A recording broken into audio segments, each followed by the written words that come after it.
Bom, a relação entre Estados Unidos e China está no momento de maior hostilidade diplomática, com fechamento de consulados de ambos os lados. Os Estados Unidos, além disso, também estão fazendo sobrevoos militares próximos da costa chinesa, isso há mais de 10 dias. Vamos aqui entender a dimensão dessas hostilidades entre os dois países, né? As duas potências. Estamos aqui com o professor José Niemeyer. Ele é coordenador e professor do curso de Relações Internacionais do IBMEC Rio e doutor em Ciência Política pela USP. Professor José Niemeyer, muito boa noite. Boa noite, Tânia. Muito bem. Bom, temos um mal-estar diplomático, né, com o fechamento de consulado. Os Estados Unidos acusaram a China de estarem usando o consulado em Houston para ações de espionagem em relação à vacina do coronavírus. Fechou o consulado, depois a China retaliou, fechou um consulado americano chinês, aos sobrevoos militares dos Estados Unidos próximo ao território chinês. O secretário de Estado americano Mike Pompeo fazendo um discurso mais agressivo, né, associando o governo chinês à tirania. O senhor considera que, de fato, há um acirramento dessas relações entre Estados Unidos e China, que pode repercutir em alguma consequência aí mais séria, professor? Estados Unidos e China se transformaram em, eu não vou dizer inimigos, né, mas adversários com toda certeza. Eram competidores décadas atrás, agora são adversários no campo da política externa dentro do sistema internacional. Podem se transformar em inimigos, né, como, por exemplo, os Estados Unidos percebem o Irã, como os Estados Unidos percebem a Coreia do Norte? Eu acho que ainda não, até porque há muitos interesses econômicos, de cooperação econômica mesmo, de comércio exterior entre eles, que ameniza essa tendência a se transformarem em inimigos e vão continuar adversários. Agora, é muito grave aviões militares norte-americanos, por exemplo, sobrevoarem o Estreito de Taiwan, como sobrevoaram. Isso não é trivial. A gente compreende que o governo chinês se posicione. Há também a questão de tecnologia. Há uma guerra, entre aspas, muito grande hoje, na questão do controle da alta tecnologia, que é muito comercializada. Então, do 5G, né? Isso, 5G. Tem questão também comercial entre os dois países. É fundamental a economia norte-americana para a chinesa, mas também é fundamental a economia chinesa para a economia norte-americana. Então, há uma interdependência complexa entre China e Estados Unidos e cada um quer puxar mais para o seu lado dentro dessa interdependência complexa. Agora, tem as questões mais de cunho estratégico militar, a questão de Taiwan, a questão de Hong Kong, que os Estados Unidos pressionam a China, a questão da Coreia do Norte e da Coreia do Sul. Então, não vou dizer que é uma nova Guerra Fria, mas há um novo relacionamento criado nas últimas décadas entre China e Estados Unidos, que você não tem muita... claro que você não vai dizer que vai ocorrer uma guerra convencional nuclear entre os dois países, não é isso.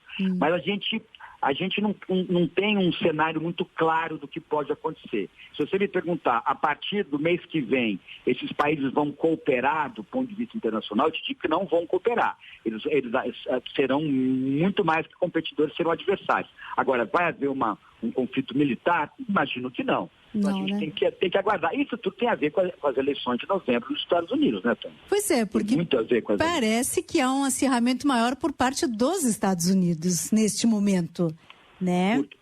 Cortina de fumaça, né, Tânia? A gente conhece bem isso dentro das relações internacionais. É uma estratégia, é uma tática, me parece, do governo Trump, de atrair parte do eleitorado republicano que está meio que sendo levado via um projeto que está sendo criado nos Estados Unidos já há alguns meses, o projeto Lincoln, que é fazer com que republicanos dissidentes que não gostam do jeito de Trump governar, principalmente no pós-pandemia, que parece que houve também uma questão grave para os republicanos tradicionais, que foi, por exemplo, uma tentativa de intervenção de forças armadas em algumas cidades, isso caiu mal junto àqueles republicanos da mais alta estipe, né? Quase como considerando a turma de Trump uma turma que quer ir contra o processo democrático que os republicanos eles defendem. Então esses dissidentes republicanos estão dentro desse projeto Lincoln de questionamento de Trump como candidato. Como Bernie Sanders não foi indicado pelos democratas, foi Biden, um cara mais de centro, juntou os eleitores de Biden, principalmente com relação à questão do combate ao racismo, racismo dos Estados Unidos, os jovens participando da política nos últimos meses, junto com a pandemia, se uniu os jovens de Bernie Sanders com o eleitorado centrista de Biden, junto com esses republicanos dissidentes, que se acham mais republicanos que Trump.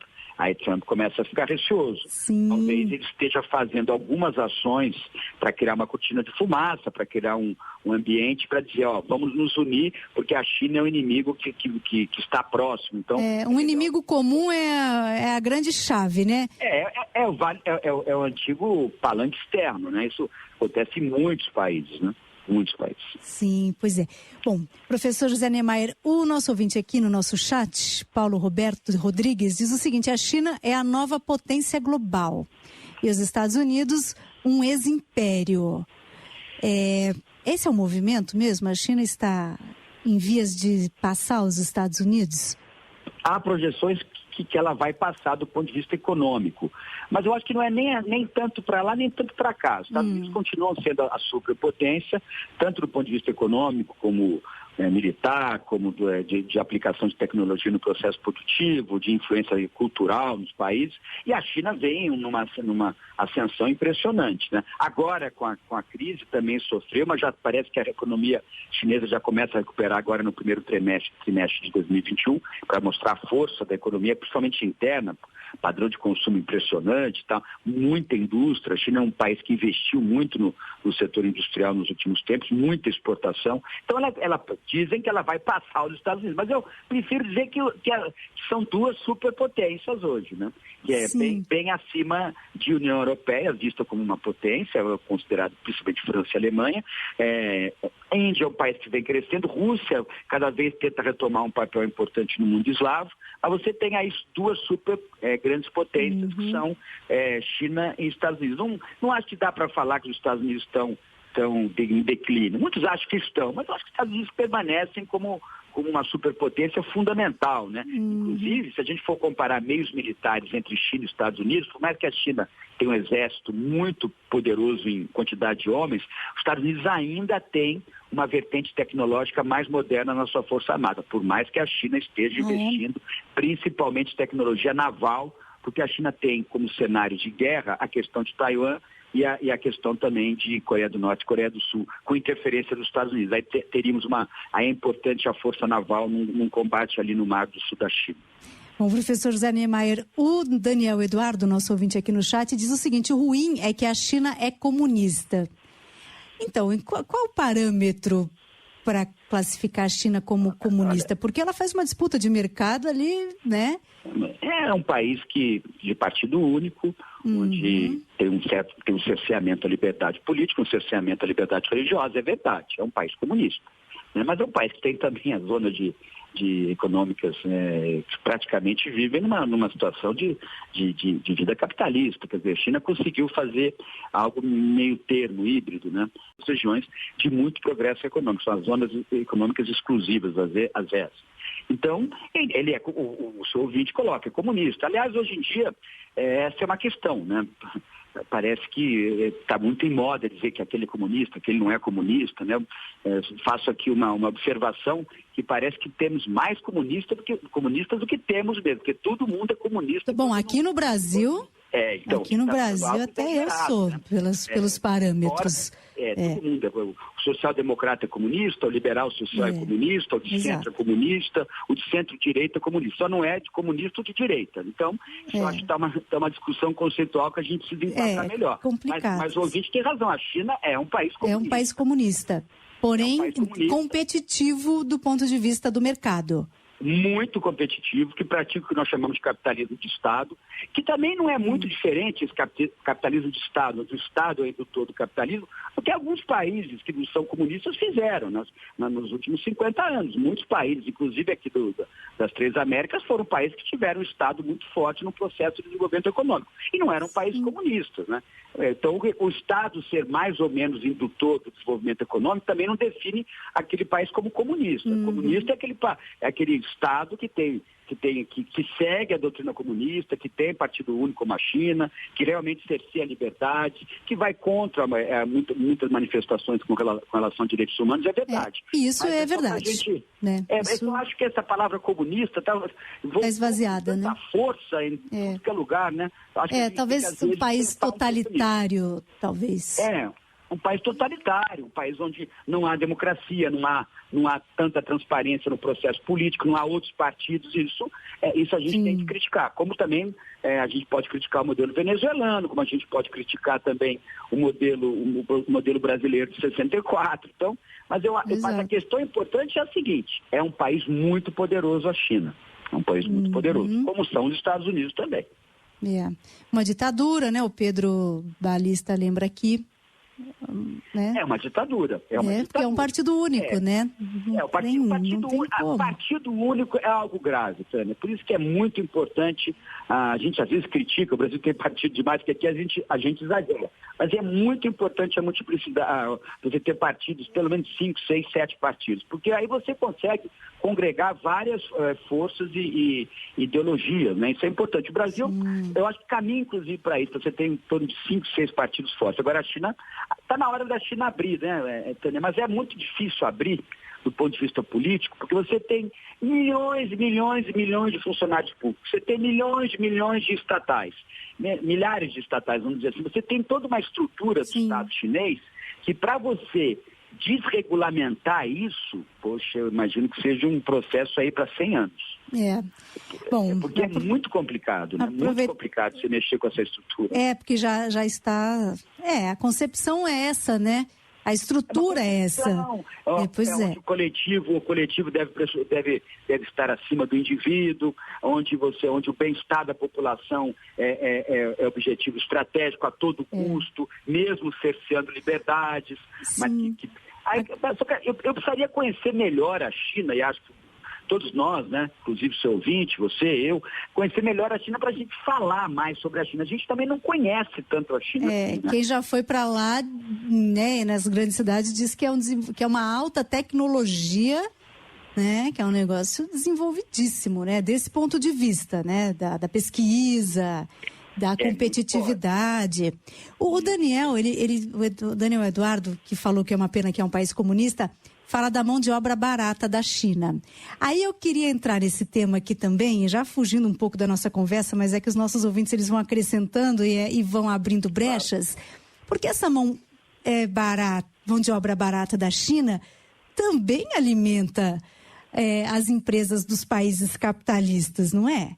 Claro, o sistema econômico internacional se beneficia da mão de obra barata. É bom para as empresas alemãs, empresas norueguesas, empresas até brasileiras. Não vou dizer que o Brasil tem poucas empresas internacionais, empresas norte-americanas, empresas sul-africanas, indianas, que haja mão de obra barata na China, porque muitas empresas vão operar na China para depois remeterem seus lucros para as suas matrizes, né? Então, isso favorece a economia global na perspectiva do capital empresarial, né? Ele favorece essa mão de obra, que tem a ver também com um Estado totalitário, né? Porque na hora que você tem um Estado que controla sindicatos, controla movimentos sociais, se posiciona muitas vezes contra direitos humanos, fica mais fácil controlar salários baixos, né?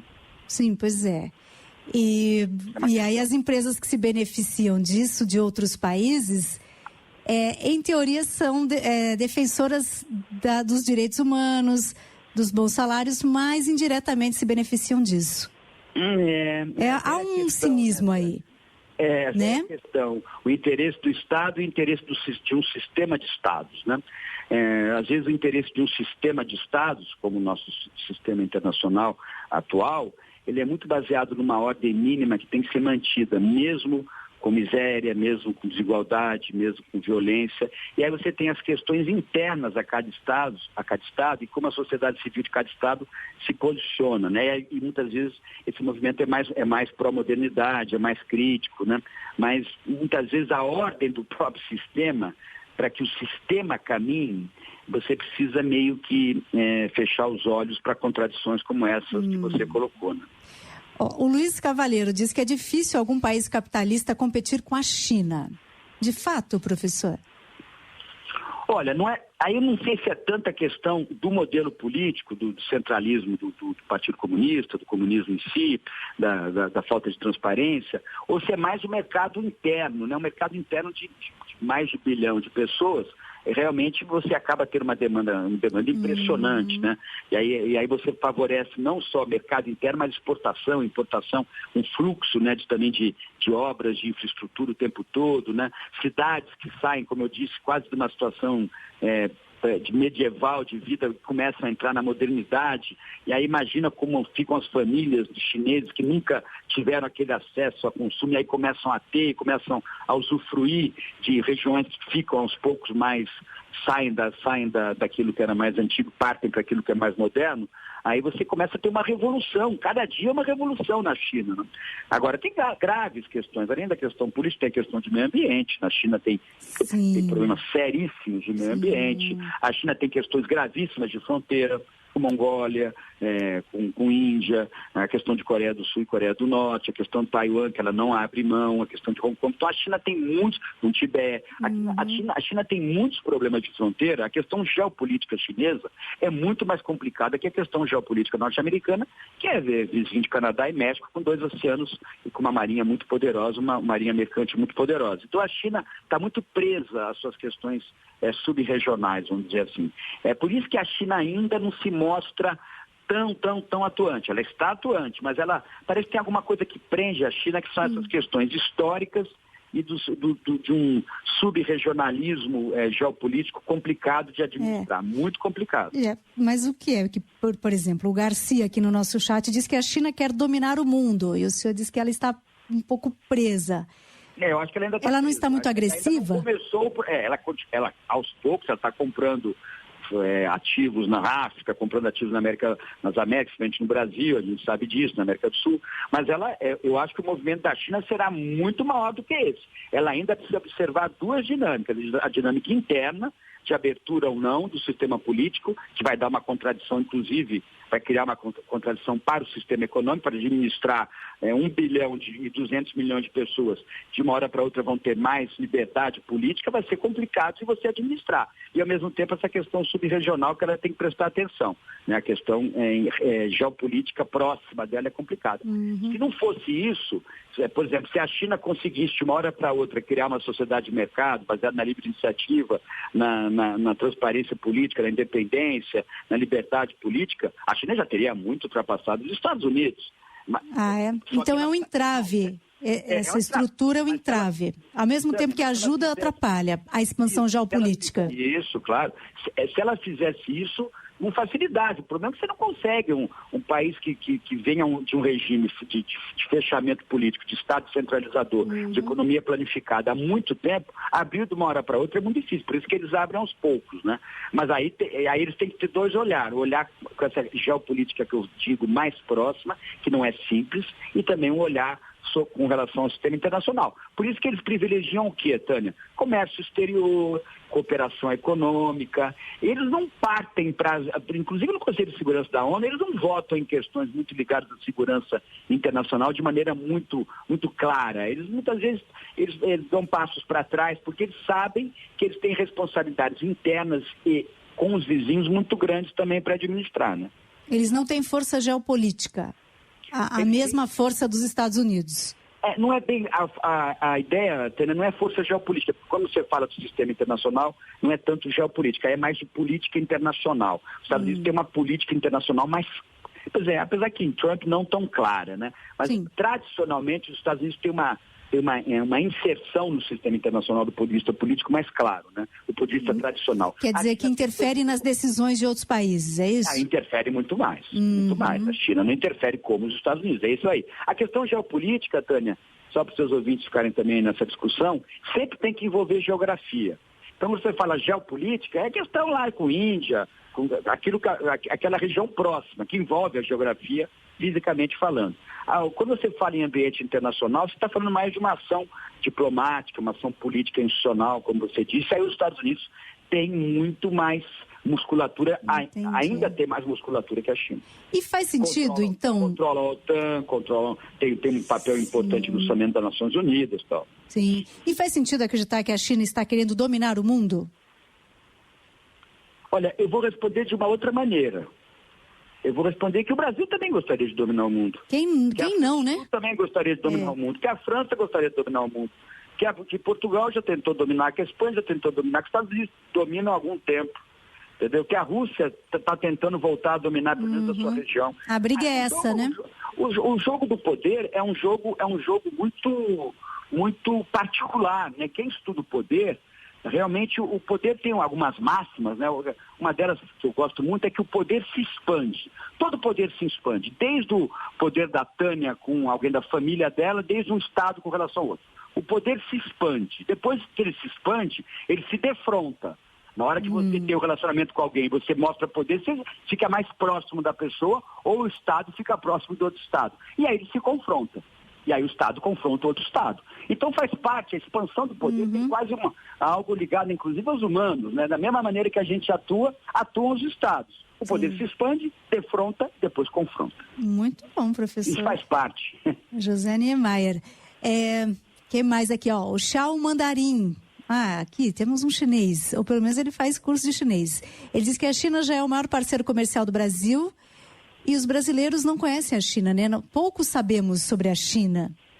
Está na hora de a gente conhecer mais. Eu até ia para a China ficar lá como professor visitante pelo IBMEC, mas aí a pandemia me impediu. Acho que todos nós deveríamos visitar a China, tentar fazer negócio com a China, visitar a Câmara de Comércio Brasil-China, como com os Estados Unidos, que a gente faz tanto também. Eu acho que o Brasil deve voltar à sua agenda multilateral.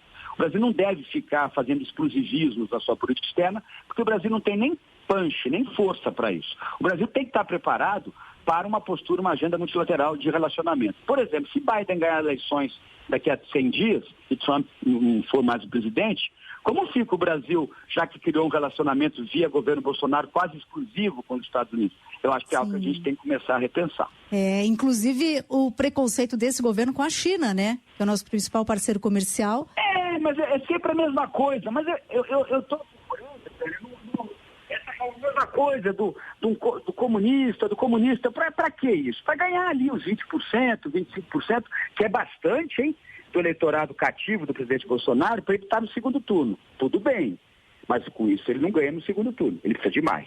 Então está na hora de o Bolsonaro fazer o que ele está fazendo nos últimos dias, a gente está acompanhando, que é buscar mais ao centro.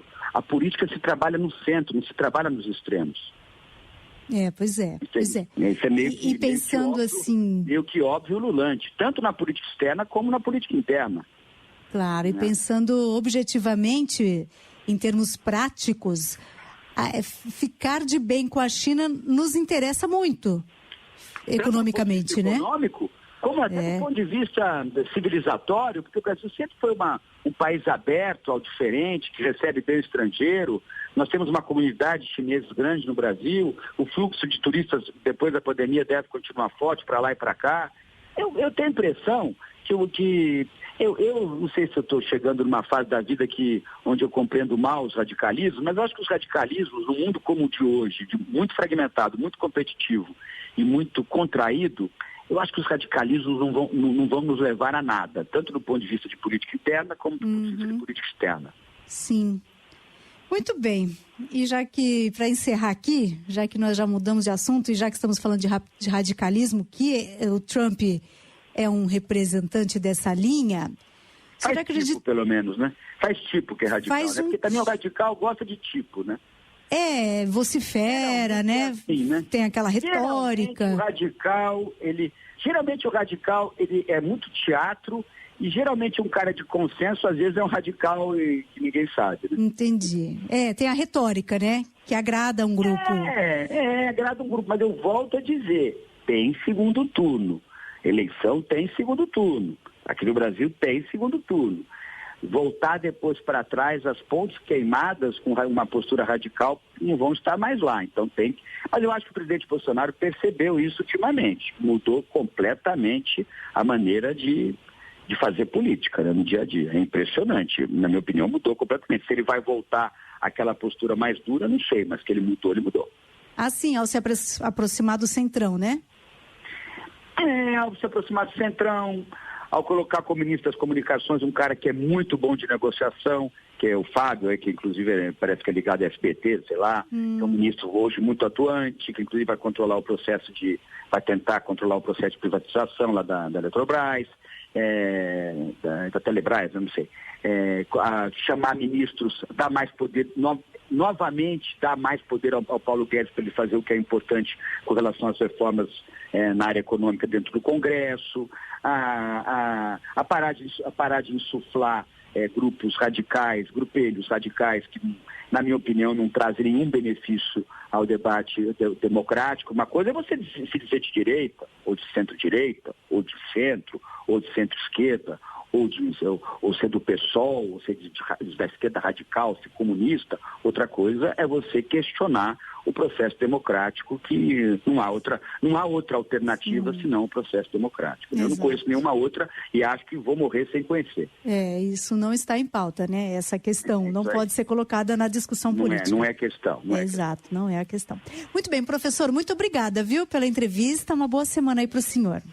Eu que agradeço, Tânia. É um prazer falar com você. Um abraço a todos os ouvintes, viu? O prazer foi meu. Uma ótima conversa. Valeu. Professor José Niemeyer, coordenador e professor do curso de Relações Internacionais do IBMEC Rio de Janeiro. Ele que é doutor em Ciência Política pela USP.